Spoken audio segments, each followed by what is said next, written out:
Well, ever since the famine in Ethiopia in 1984, Partners for Change Ethiopia has worked closely with the poorest urban slum communities to look after their orphan and vulnerable children. Now, how do we do this? Children are all different, so the solutions to poverty for children are varied, and we have to be very flexible in terms of providing those solutions to each and every child to match their needs.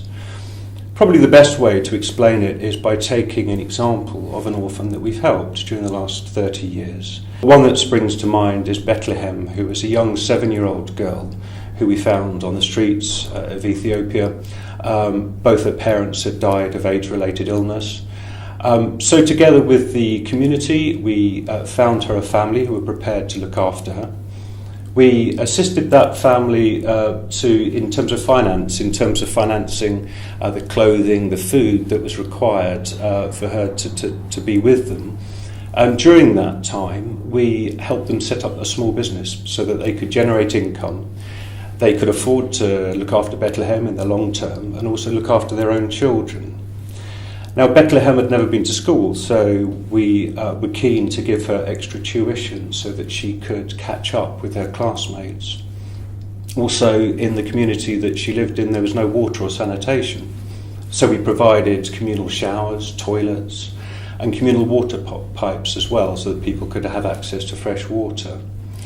The other thing that we enabled them to do is for them to grow their own fruit and vegetables in the small amount of land that they had at the back of their house, and this enabled them to improve the nutritional intake of the family. Also, it was important to enable Bethlehem to come to terms with the issues that she'd suffered during her early childhood. So we provided counselling for her, enable her to come to terms with it and to accept and to move on. Now Bethlehem is successful. She's a 17-year-old girl. She is looking forward to going to university in September, and she's keen to help out her community, to give something back, which is a really positive story. She helps every weekend working with a youth organisation, teaching people about the dangers of HIV and AIDS. And someday when she graduates from university, she wants to become a community worker, a community leader. So it's a really successful story, but there are many, many others that we have.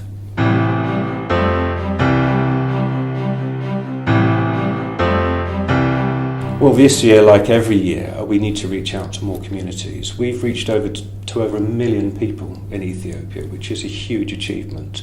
But there are still other communities that we're keen to work with. So funding is always an issue.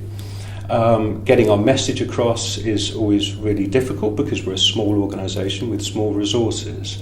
So we're working on that and obviously trying to make people understand that poverty is not simple and that we have to be flexible and we have to listen to people and work with people so that they can find their own solutions. So trying to get that message across with the limited resources is the main challenge we have.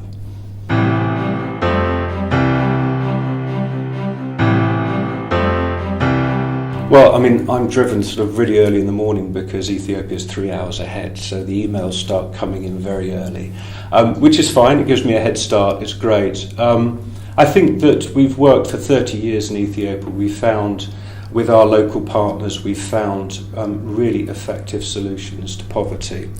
And poverty will come back tomorrow if they're not lasting solutions. So it's knowing that we have a model now that works, we have an approach that works, and that's based upon local people finding their own solutions, identifying their own problems, and working together. And we're just a facilitator in that process, and it's an honour to be part of that process. So personally, that's what drives me, and I think that's what drives the organisation as well.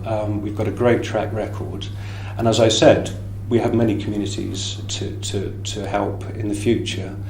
So that's something that's it's great to be part of.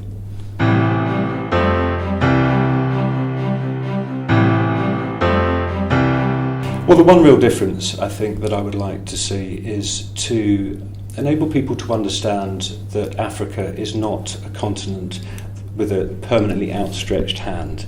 That if you give people just a small amount of startup help, then they will respond and they will fly. We have many thousands of families that have just taken the very small amount of support we've given them, and they have made a better future for themselves. So I think that it's enabling people to understand that poverty is difficult to overcome, but with the right resources and with the right mindset and with people finding the solutions themselves, we can really make a difference. And I think if we make a difference to Africa, the world is a better place for everybody to live in.